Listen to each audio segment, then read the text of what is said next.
picture the president, right? Just stepping off Air Force One in Beijing. Right, the classic image. Exactly. The cameras are flashing, the military band is playing, hands are being shaken on the tarmac. I mean, it looks like this ultimate display of global power. Oh, absolutely. It's designed to look like that. Yeah, but what if the person actually negotiating the future of our economy, isn't the one standing at the podium? What if the real power broker is standing quietly in the background, holding a briefcase, just waiting to get into a boardroom? It's a fascinating question. It really is. So welcome to today's deep dive. We're so thrilled to have you, the learner, with us today because honestly, we're looking at a framework that just completely shatters that traditional Hollywood image of government. Yeah, that whole romanticized West Wing fantasy, right? Right. The dramatic debates over lukewarm coffee at midnight. I mean, we cling to that image because, well, it gives us a visible, structured hierarchy to believe in. We want to believe that the people we vote for, the ones we see on television, are actually the ones holding the levers of power. Totally.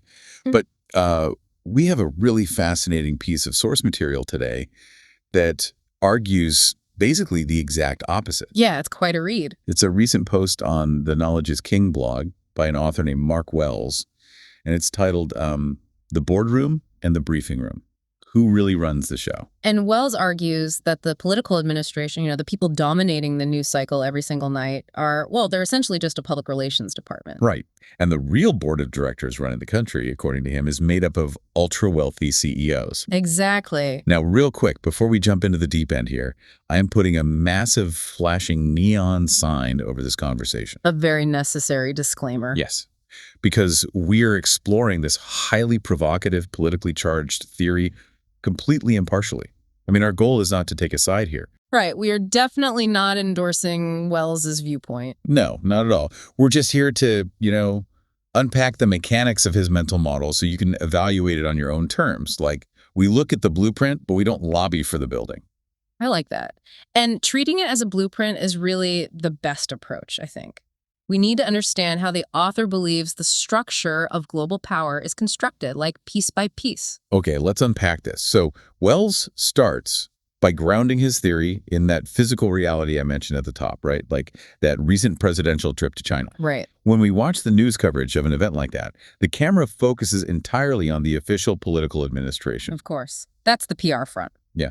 But Wells points out that the administration was not traveling alone. They were flanked by this what he calls a $1 trillion phalanx of S&P 500 CEOs. Yeah, and he specifically names figures like Elon Musk, Jensen Huang, and Larry Fink. Right. And what is vital to understand about Wells's framework here is that he explicitly rejects the idea that these business leaders are merely advisors. Right, like they're just whispering policy suggestions in the president's ear and then flying home. Exactly. He says no. He calls them the actual architects of the infrastructure the government runs on. Wow. Yeah. So when they travel on these diplomatic missions, they aren't there for ribbon-cutting photo ops. Yeah. They are in the room defining the literal terms of market access and dictating export controls. Okay, so to use an analogy, the government in this scenario is basically acting as the legal team and the security detail for a massive corporate merger. That's a great way to put it. Because Wells actually uses the phrase military escort and the legal paperwork. He does. But that makes me wonder, I mean, if the CEOs are doing the actual diplomacy, why do we even have a massive State Department? Why fund this gigantic political apparatus if they aren't the ones driving the negotiations? Well, because a corporate takeover requires legitimacy, right? Okay, how so? Well, if a tech CEO simply walks into a foreign country and tries to rewrite global trade routes to, benefit their own supply chain, it looks like hostile corporate imperialism. Right. It looks like a villain move from a movie. Exactly. But if the president of the United States signs a treaty that just happens to perfectly align with that tech CEO's supply chain needs. Oh, then it's framed as a diplomatic victory for the nation. Exactly. The state apparatus provides the pomp, the circumstance, and the legal binding that transforms a pure business transaction into a quote-unquote national interest. Man, that completely flips the script on how we are taught civics. It really does. Because we usually think of the government as the entity regulating the corporations, setting the boundaries of the playing field. Right. But Wells is arguing the corporations own the stadium, and the government just prints the tickets. It forces a completely different lens on how you consume the news, doesn't it? Absolutely. I mean, the next time a major diplomatic visit is broadcast, the challenge is to look past the person giving the speech. You have to look at which corporate executives are stepping off the plane in the background. Because according to this model, the people at the microphones are simply announcing the results of negotiations that already concluded in private boardrooms. Right. But okay, if the billionaires, the Musks, the Huangs, the Thinks, if they are the ones making the real calls about, microchips, AI infrastructure, and aerospace contracts in these quiet reams, what exactly is the political administration doing all day? And that brings us to the second part of Will's thesis. Yeah. Because he calls the president the press secretary-in-chief. Yes. And he outlines a very specific 3-part playbook for this PR department. Right. And the first function of this playbook is to manage the narrative. Okay. This is basically the translation mechanism. They take incredibly complex, often really ruthless corporate maneuvers. Like what? Like securing a monopoly on a rare earth mineral in a developing nation. Exactly that. And they package it into these digestible, patriotic slogans. So they call it winning on the global stage. Or they frame it purely as an issue of national security. Okay, so they provide the ideological cover for economic expansion. Precisely. And then there is the second function, which he calls handle the outrage. Yeah, this one is crucial. Right, because much like a literal press secretary whose job is to stand in a briefing room and absorb the hostility of a press corps just to protect the boss. Yes. The political administration uses what Wells calls the outrage economy.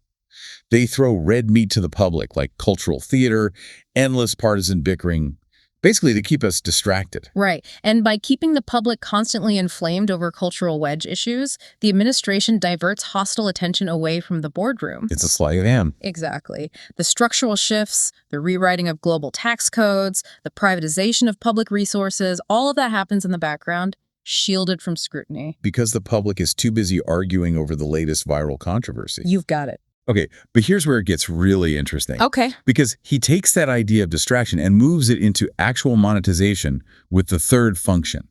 Monetize the fan base. Yes, the sports analogy. Right. He directly compares political administrations to professional sports franchises. Mm-hmm.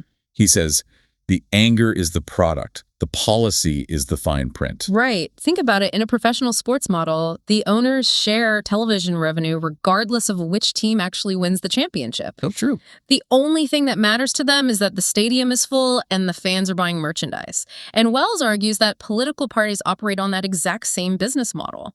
They turn voter fanaticism into sustainable revenue. Exactly. Okay, wait. I struggle to accept that premise wholesale. Yeah. I have to push back here a little. Fair enough. Go ahead. Is he genuinely saying that our entire political engagement, like activism, grassroots movements, local organizing, is literally no different than buying a jersey and screaming at a referee? I mean, what about local elections where massive corporate post-C money isn't the deciding factor? Does his model just write off all genuine political conviction? No, it's a good question. And Wells does differentiate between local civic action and the federal apparatus. Okay, good. He isn't saying the person knocking on doors for a city council race is a corporate shill, Right. But his argument is that by the time an issue scales up to the national level, that grassroots energy is inevitably co-opted into the PR machine. So it gets swallowed up. Basically, yeah. The politicians at the top aren't actually trying to solve the cultural wedge issues they scream about on television, because if they solve the issue, they kill the fundraising mechanism. Oh, wow. Yeah. They need to maintain the outrage because the outrage generates the donations, it drives the voter turnout, and it keeps the media cycle spinning. That makes sense. So as long as the fans are screaming at each other in the stands, they aren't looking up at the owner's box to see who is actually profiting from the concession sales. Man, that is a deeply cynical view of the system. It really is. It basically paints our strongest political convictions as like a cash crop being harvested by a PR department. Yeah, that's a vivid way to put it. But okay, if this outrage economy is essentially a giant self-sustaining distraction machine, can it just run forever? Like, can public relations and manufactured culture wars permanently replace objective reality? See, that is the vulnerability in the system. Okay. We are living in an era where objective reality is often treated as like an obstacle that can just be bypassed by clever marketing. Sure. spin. Right. You can manufacture consent in the short term. The administration can drop a well-timed press release, amplify a viral social media post, and shape public opinion to support a narrative almost overnight. Right. I mean, you can trick the algorithm. You can make a specific narrative trend globally in an hour. Exactly. But I want to break down what manufactured consent actually looks like mechanistically compared to reality. Okay, well, think about the semiconductor supply chain. Good example. The press secretary can go to the podium and declare that the country has achieved total technological independence. And people will cheer. Right. They can generate millions of tweets supporting that narrative. That is manufactured consent. Okay. But if we connect this to the bigger picture, you cannot manufacture the facts required to sustain a global economy. If the country's tech sector relies entirely on microchips produced in a foreign country, that is a physical, undeniable fact. Yeah, you cannot tweet a microchip into existence. Exactly. You cannot spin a functioning aerospace contract out of thin air. Right. So the PR machine can tell us we are dominating the game, but if the stadium is literally crumbling beneath us, the spin stops working. Precisely. Deception has a shelf life. And Wells asserts that the real board of directors, the billionaires, understand this perfectly. They know it's a show. Yes, they know the press secretary arguing at the podium is engaged in a temporary performance. Because eventually the ledger has to balance. It always does. The undeniable reality of resources, logistics, and capital will always break through the manufactured narrative. So what does this all mean for us? Because it feels like a direct warning against treating the spokesperson as the ultimate authority. Yes, absolutely. I mean, if we focus all our energy and anxiety on the performance, the daily gaffes, the debate clips, the partisan talking points, we are willingly blinding ourselves. Are taking the bait. Yeah, we're participating in our own distraction while the actual bylaws of our reality are being rewritten by the boardroom. That's exactly it. Yeah. And to truly grasp the depth of Wells's skepticism towards state power, we have to look beyond just this one blog post about a China trip. Right. There's a whole broader context here. Yes, it is part of a much larger ecosystem of thought hosted on his Knowledge is King blog. Yeah, there's another post on the blog titled The Untouchables. Is the state just a godfather with a flag? Quite a title. Yeah. And in it, he references this landmark 1985 essay by the sociologist Charles Tilly. And the essay is called War Making and State Making as Organized Crime. Charles Tilly's essay is foundational to this worldview. Tilly argued that the creation of modern nation-states was fundamentally analogous to a protection racket run by the mafia. Okay, let's ELI5 that for a second. Sure. So in a classic mafia protection racket, mobsters come to your store and offer to protect you from neighborhood violence. Violence that the mobsters themselves are often orchestrating. Exactly. You pay them so they don't break your windows. So how does Tilly map that onto the government? Well, Tilly argues that the state extracts taxes and resources from its citizens by promising to protect them from external threats. Okay. However, historically, the state itself often provokes or maintains those international threats to justify its own military spending and taxation. Wow.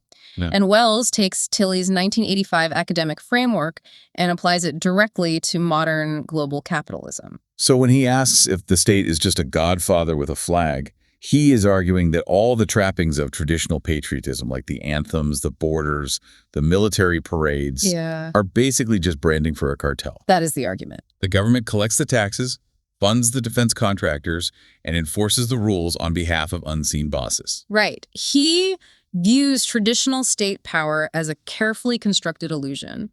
The real coercive power does not lie with the nation-state. It lies with the capital that funds the state.